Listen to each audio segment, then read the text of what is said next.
رسالت کل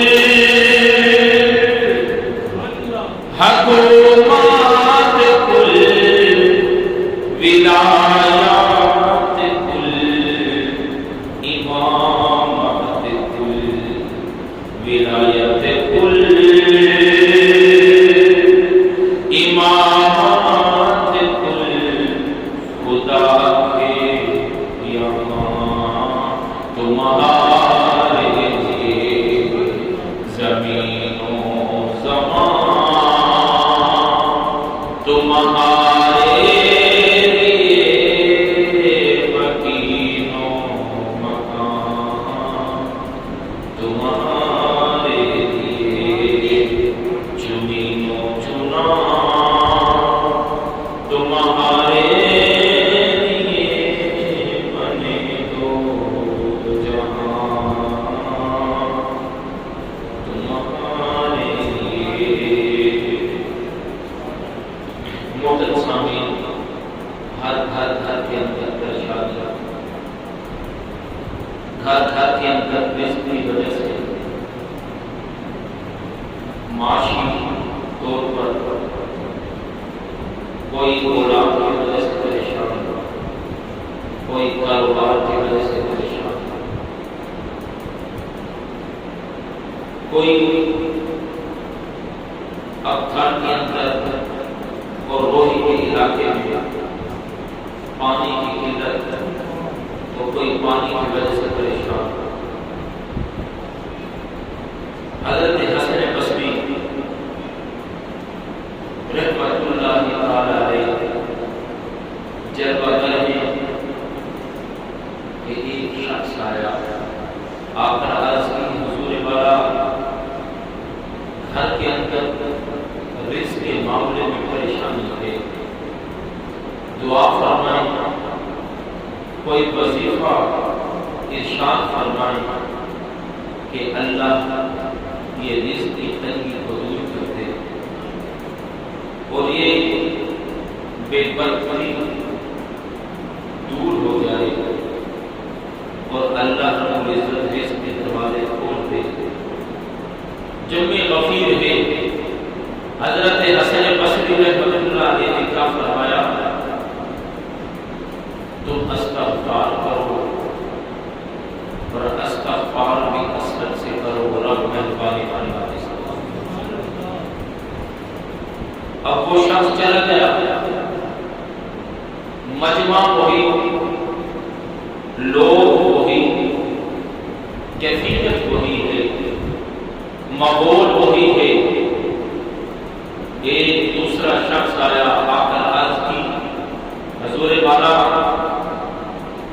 کثیر سال ہو گئے میں اولاد کی نعمت سے محروم ہوں، دعا فرمائیے، کوئی وظیفہ ارشاد فرما دیجیے کہ اللہ مجھے فرزند صالح عطا فرمائے۔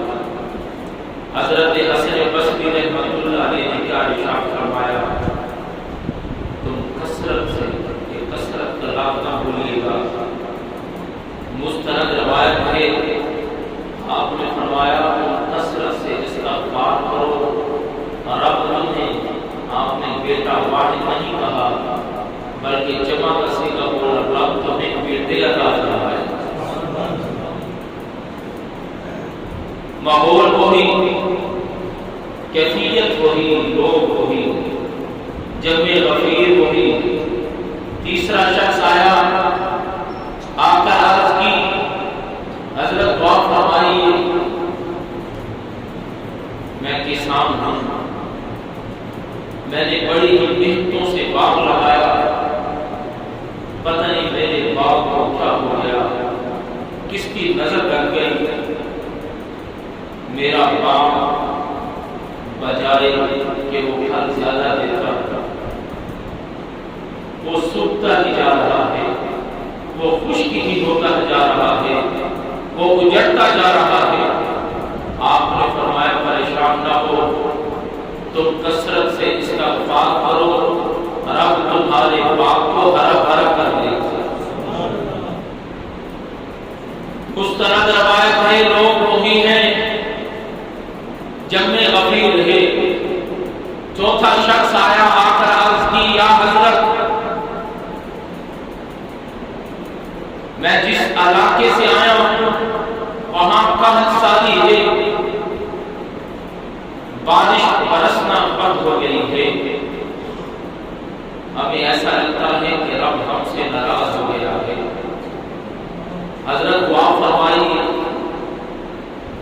اللہ بارش برسائے، پانی کی قلت ہے جس کی وجہ سے ہر طرف کھیت بھی اجڑ گئے، جانور بھی مر رہے ہیں، اب تو انسانوں تک روکتا پہنچی ہے۔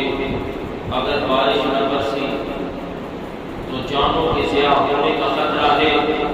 آپ نے فرمایا جاؤ اور جا کر اپنے علاقے والوں کو کہہ دو کہ تم کثرت سے استغفار کرو، رب تمہارے اوپر بارش برسا دے۔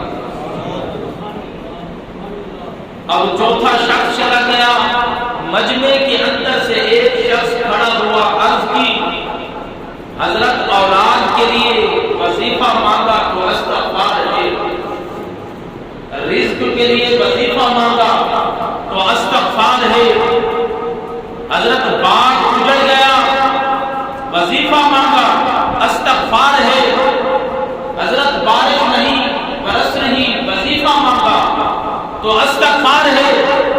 حضرت یہ ساؤں کا مشترکہ وظیفہ، آپ نے فرمایا یہ وظیفہ میں نے نہیں، یہ وظیفہ میرے رب نے قرآن میں اپنے بندوں کو خود فرمایا ہے، اور ایک بندے کو نہیں، اولاد والے کو بھی فرمایا، رزق والے کو بھی فرمایا، بارش نہ برس رہی ہو اس علاقے والوں کو بھی فرمایا، اور گھر کے اندر کا چاکی پریشانی ہو باغ والوں کو بھی فرمایا کہ پریشان نہیں ہونا۔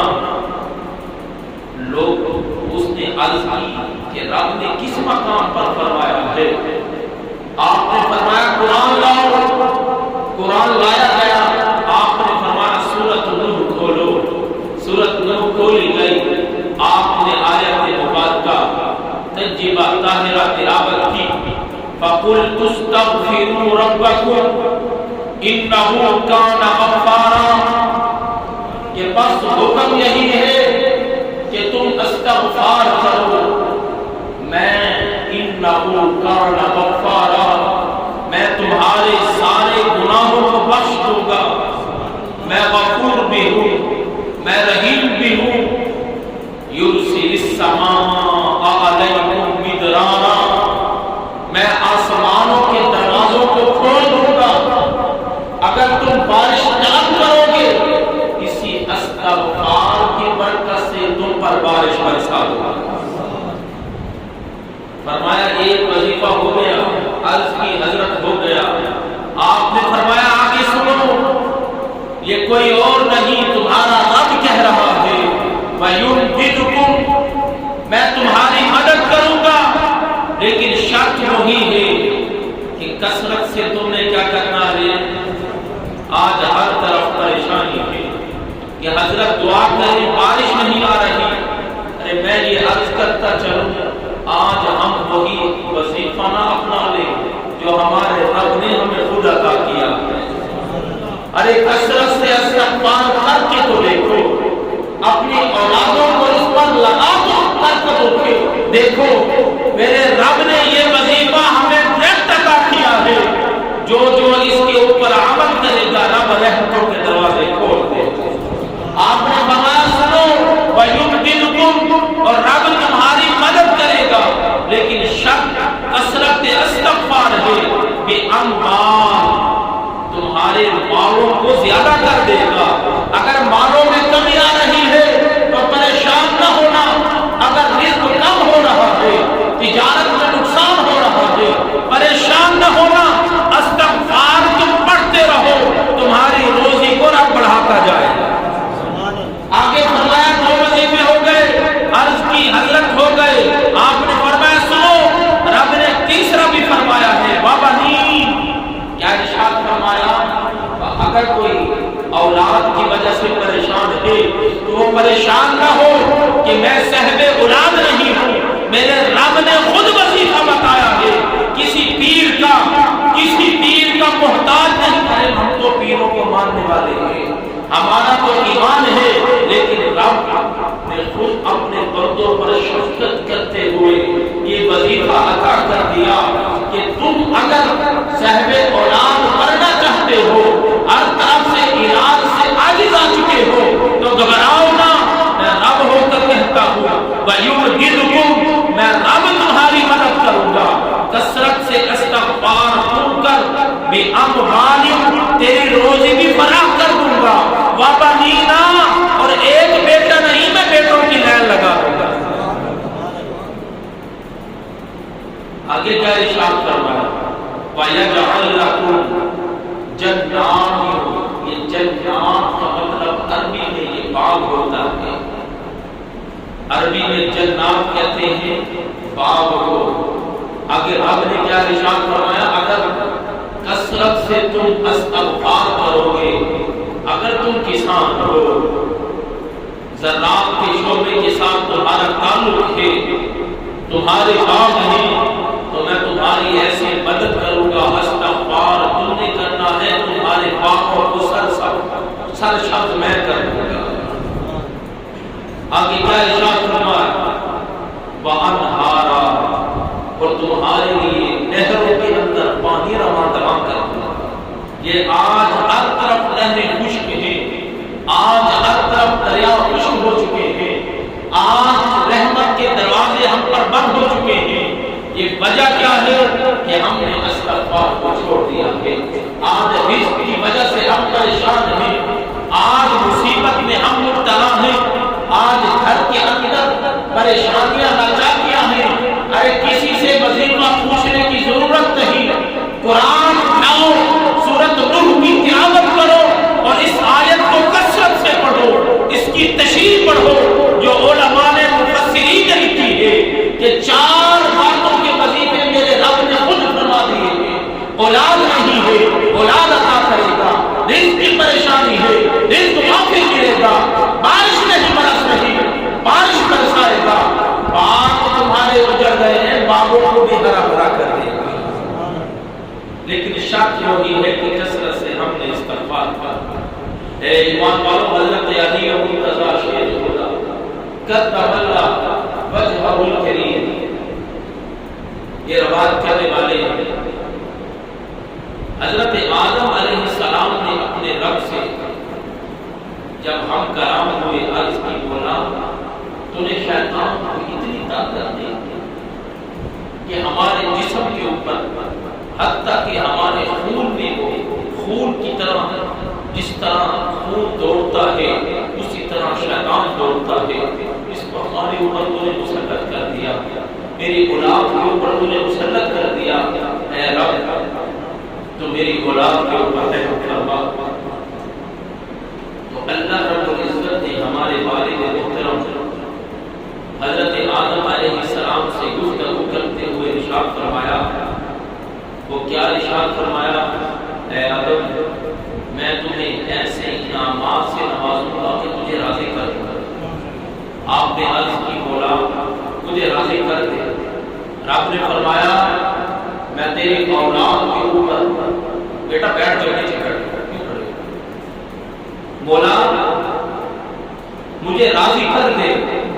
تو اللہ رب العزت نے کیا ارشاد فرمایا؟ اے آدم علیہ السلام، میں تیری اولاد کے اوپر نگہبان فرشتے مقرر کر دوں گا جو اس کی حفاظت کریں گے۔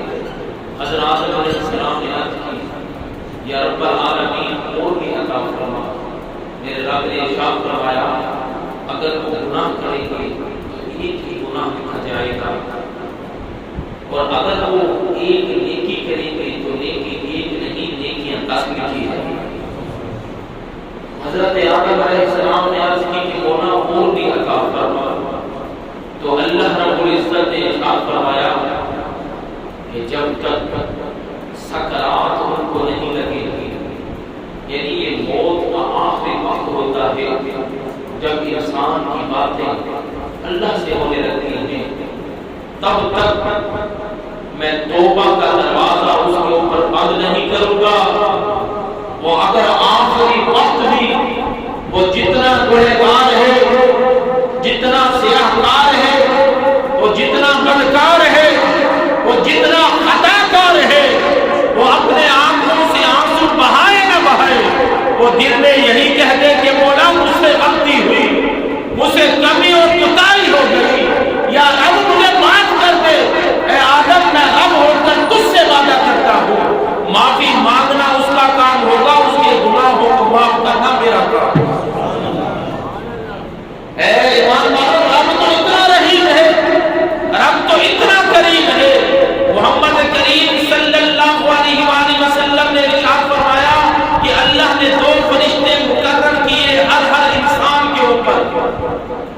جن کو کیا کہا جاتا ہے؟ کرامن کاتبین، یہ قرآن کہہ رہا ہے۔ آگے کا ارشاد فرمایا یعلمون ما تفعلون، وہ جانتے ہیں ما تفعلون، جو کچھ تم کرتے ہو۔ اے ایمان والو، ہر چیز کی ان کو خبر ہے، لیکن اللہ کی رحمت دیکھیے، آپ نے ارشاد فرمایا جب انسان گناہ کرتا ہے تو جو نیکی لکھنے والا فرشتہ ہے، وہ جو بدی لکھنے والا ہے اس کے اوپر حاکم ہے۔ اب وہ بدی لکھنے والا اس کے کنٹرول میں ہے، اب وہ کہتا ہے میں لکھ دوں، نیکی لکھنے والا کہتا ہے کیا یہ کس نے نہیں لکھی، میرے محمد کریم نے فرمایا۔ یہ مستند حدیث ہے، توجہ کیجئے گا، حدیث مبارک میں جب کہا سماعت فرمائیے، اب وہ انسان دوسرا گناہ کرتا ہے، اب وہ متحد ہے، وہ اپنے حاکم سردار سے پوچھتا ہے حضور والا اب تو دوسرا گناہ ہو گیا، میں لکھ دوں؟ کہتا رک جا، بڑی جلدی ہے تمہیں، ابھی نہیں لکھنا، شاید کہ توبہ کر لے۔ اب وہ تیسرا گناہ کرتا ہے تو وہ متحد ہے، وہ پوچھتا ہے حضرت اب تو تیسرا ہو گیا، اب تو اجازت دیجیے لکھ دوں؟ کہتے نہیں نہیں ابھی نہیں لکھنا، محمد کریم صلی اللہ علیہ وسلم نے ارشاد فرمایا چوتھا ہوا حتیٰ کہ پانچواں ہوا، وہ 5 گناہ کر کے اب فرشتہ کہتا ہے کہ اب تو اجازت دیجیے، آپ اس نے 5 گناہ کر لیے ہیں، کبیرہ گناہوں میں ملوث ہو گیا ہے۔ اب اللہ اس کو ہدایت دیتا ہے، محمد کریم صلی اللہ علیہ وسلم نے ارشاد فرمایا اب وہ ایک نیکی کر لیتا ہے، 5 گناہوں کے بعد وہ کیا کر لیتا ہے؟ ایک نیکی۔ بات بھری کر رہا ہوں، توجہ آپ نے فرمائی تو سمجھ آئے گی، وگرنہ اوپر سے ادھر جائے گی۔ اب وہ 5 گناہ اس شخص نے کیے، اس نے نیکی کیا کتنی کی؟ ایک۔ نہ بولیے، آپ سے سیاسی جلسوں میں بولیے، جہاں محمد مصطفیٰ کی حدیث ہو وہاں نہ بولا کرے۔ ارے زبان اللہ نے ہمیں قرآن یا فرمان مصطفیٰ کے لیے عطا کی ہے۔ ارے جہاں زبان کو حرکت نہیں دو گے تو پھر کس جگہ پر دو گے؟ ارے محمد کریم صلی اللہ علیہ وسلم نے ارشاد فرمایا اب اسی شخص نے ایک نیکی کر دی، اب ایک نیکی کا ثواب ایک نیکی نہیں بلکہ 10 نیکیاں ہیں۔ اب وہ حاکم فرشتہ کہتا ہے اس کے گناہ کتنے ہیں؟ وہ کہتے ہیں حضرت 5۔ اس نے کہا اس کی نیکیاں کتنی ہیں؟ وہ کہتے ہیں حضرت 10۔ وہ کہتے ہیں جو 5 نیکیاں ہیں وہ 5 گناہوں کے بدلے میں مٹا دو، اس کو 5 نیکیوں کا ثواب عطا کریں۔ اے ایمان والو، 5 گناہ بھی معاف، ایک نیکی کے بدلے 5 گناہ معاف ہو گئے، اللہ کی رحمت سے 5 نیکیوں کا ثواب بھی مل گیا۔ ارے ہمارا رب تو اتنا رحیم ہے، ہمارا رب تو اتنا کریم ہے۔ آج پریشان ہونے کی بات نہیں ہے، آج یہ جو مشکل وقت پاکستان کا آ رہا ہے اور 2025 میں تحقیق ہوئی ہے، جس طرح یہ 3 سال پہلے 2018 میں کم و بیش 4 سال پہلے 18 کروڑ آبادی تھی، اب 22 کروڑ ہو گئی ہے اور 2025 میں یہ آبادی بڑھ جائے گی۔ انہوں نے کہا پانی کی اتنی قلت ہو جائے گی، جس طرح پانی یوز ہو رہا ہے، استعمال ہو رہا ہے، لوگوں کو پانی پینے کے لیے نہیں ملے گا۔ خدایا ایک تو پانی کے ضیاع سے بچو، اپنے گھر والوں کی تربیت کرو، خصوصاً عورتوں کو سمجھاؤ جب کپڑے دھوتی ہیں، جب فرش دھوتی ہیں، یہ بالکل پانی کا ضیاع کرتی ہیں، یہ گناہ کبیرہ ہے۔ ایک تو ان کی تربیت کرو اور ایک استغفار کی کثرت کرو۔ آج روہی کے علاقے میں پانی نہیں، آج کراچی کی عوام بلبلا اٹھی ہے، ان کے بچے پیاس سے مر رہے ہیں، آج ہر طرف قحط سالی ہے، باغوں میں کمی آ گئی، اسی پانی کی قلت کی وجہ سے ہمارے فروٹ، ہماری گندم، ہمارا اناج اس پانی کی وجہ سے تباہ ہو رہا ہے۔ ارے وجہ کیا ہے کہ ہم نے اپنے رب سے استغفار کرنا چھوڑ دیا۔ آج سے عہد کر لو کہ میرے مصطفیٰ کریم نے فرمایا کہ اے میرے صحابہ، میرے اگلے پچھلے رب نے سارے گناہ معاف کر دیے ہیں، اور ہمارا عقیدہ ہے آدم علیہ السلام السلام سے لے کر محمد کریم تک سارے انبیاء معصوم ہیں، یہ ہم سب کا عقیدہ ہے۔ میرے مصطفیٰ نے فرمایا میں محمد ہو کر دن میں 100 مرتبہ استغفار کرتا ہوں۔ اے ایمان والو، وہ استغفار تعلیم امت کے لیے ہے، اپنی امت کو بتانے کے لیے ہے کہ استغفار کی برکات اتنی ہے کہ جب تم کرو گے تمہارے ہر مسئلے حل ہو جائیں گے۔ خدا اس وظیفے کو اپنا لیجیے، دنوں میں اللہ ہم سے راضی ہو جائے گا، منٹوں میں ہی اللہ ہم سے راضی